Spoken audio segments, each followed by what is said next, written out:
Hi, and welcome to Blood Pressure Basics. This is the first step to blood pressure mastery, and it sets the stage for everything that comes next. This is exciting stuff. When you complete blood pressure mastery, you are going to be able to control one of the most common metabolic conditions in the modern world, one that millions of people never conquer.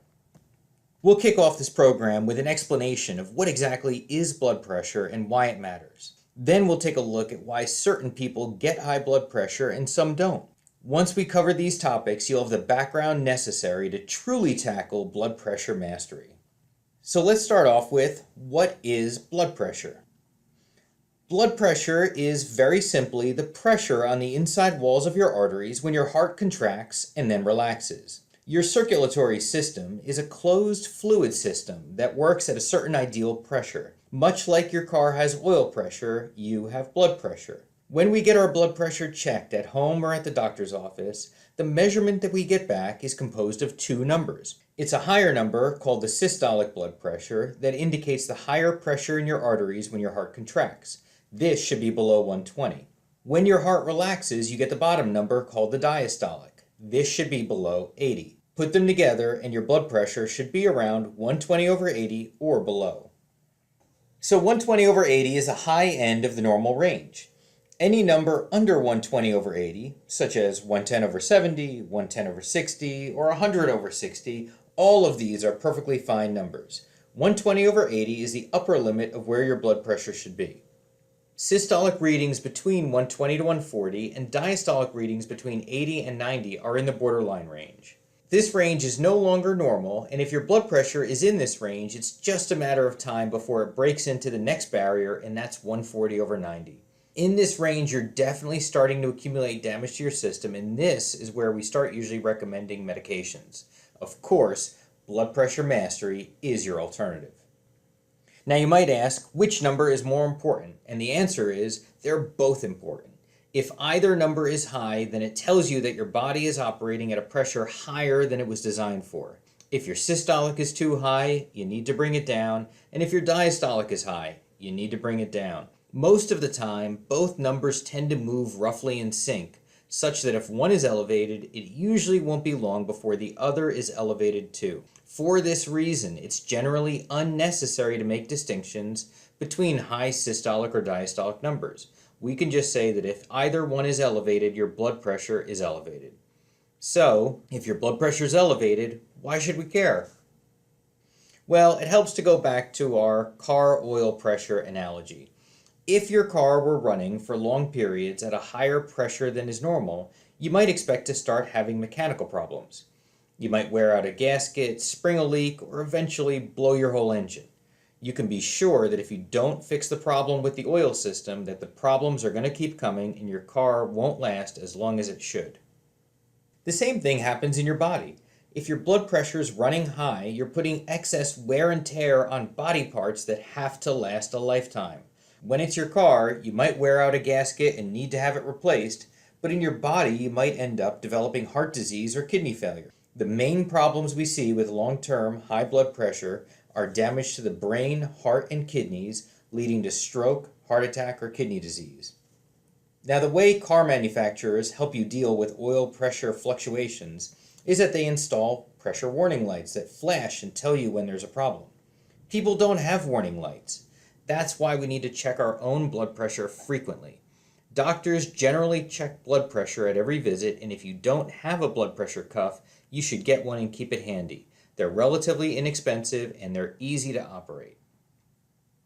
So now that we have an understanding of why blood pressure is important, let's address why we should spend some time on blood pressure mastery rather than just take drugs to lower the blood pressure. For one thing, if you're following this presentation, you're probably not the type of person who ignores a health problem and just takes a pill for it. You're the type of person who likes to fix the underlying problem and be truly healthy from the inside out. Now, besides that, blood pressure medications can have side effects, ranging from low libido to fatigue to male breast enlargement. None of those sound terribly appealing. But, just as importantly, drugs actually don't fix the underlying problems that are making your blood pressure go up in the first place. And for that reason, many people who start on one blood pressure medication eventually end up taking 3 or 4. Furthermore, Treating blood pressure with medications does not completely eliminate the added risk of stroke and heart attack we mentioned earlier. People who keep their blood pressure normal with medications rather than achieving blood pressure mastery have twice the risk of stroke, a 50% higher risk of a heart attack, twice the risk of dying from heart disease, and a 30% higher risk of dying from any cause. So taking medications rather than fixing blood pressure on your own dramatically increases the risk of bad things happening down the road. Now, let's just talk a little bit about who gets high blood pressure. Well, the answer is pretty much everybody. In the United States, 1/3 of all adults have high blood pressure. By the time we hit 60 years old, nearly 3/4 of us have high blood pressure. And if you look at this graph, it's clear that the chances of developing high blood pressure go up every year, such that by the time we reach age 75 or 80, nearly everyone has high blood pressure. Now you might say blood pressure runs in your family. As it happens, it runs in my family. My father has high blood pressure. Many of us make the mistake of thinking that if a medical condition runs in a family, it must be outside of our control. But guess what? High blood pressure runs in everybody's family. If you're living in a developed country like the United States and you have two parents over the age of 60, the probability of one of your parents having high blood pressure is 94%. That's right. You have a family history of high blood pressure, but so does everyone else.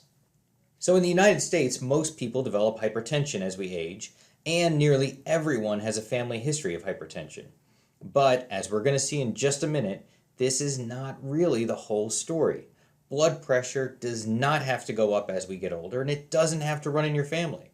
This blood pressure mastery course is your opportunity to literally change your family history. You are going to change the dynamics of the way your family, your children, and your children's children think about their health. And it starts with you right here, right now. In America, everyone gets high blood pressure. But the interesting thing is that in other less developed countries, hardly anyone gets high blood pressure. In a trial published in the mid-1980s, researchers looked at individuals of all ages from dozens of communities around the world. And what they found was that in 4 remote villages far from the trappings of modern civilization, the incidence of high blood pressure was a fraction of what it is in America. In fact, while in the United States 1/3 of adults have high blood pressure, in these villages less than 5% had hypertension. And even more surprisingly, their blood pressure did not go up as they got older. This graph, pulled directly from that research study, shows that individuals from these 4 hunter-gatherer communities had normal blood pressure no matter what their age. In at least one of the villages, the average blood pressure actually decreased as people got older. So what we see is that, unlike here in America, if you live in a modern-day hunter-gatherer society, you simply do not have to worry about high blood pressure, and you don't have to worry about your blood pressure going up as you get older. So what is it that makes hunter-gatherers so special, and how can we apply their lessons to help us master our own blood pressure? Well, the same studies that showed us how hunter-gatherers live without hypertension also explain what causes hypertension in modern society. Multiple studies consistently demonstrate that 6 factors underlie nearly every single case of high blood pressure in modern society. These 6 factors, which are notably absent in hunter-gatherer villages, are what drive high blood pressure for you, me, and everyone else lucky enough to live in today's modern society. As we get into blood pressure mastery, we're going to explore these 6 factors and give you the tools you need to exercise amazing control over your own blood pressure. Together, these 6 factors account for up to a whopping 60 points of blood pressure reduction, as much as several medications. Mastering these 6 allowed me to personally lower my blood pressure by over 50 points, and I have seen dozens of people throw away blood pressure medications within just a couple of weeks of starting. Once you achieve blood pressure mastery and you understand the physiology behind changes in blood pressure, you'll never fear checking your blood pressure again. If you see that it's going up, you'll know exactly why, and you'll be able to bring it down again in just a matter of days without taking any medications. Having control, true control over your blood pressure is a powerful thing. So with that said, now it's time to get started with blood pressure mastery. Good luck.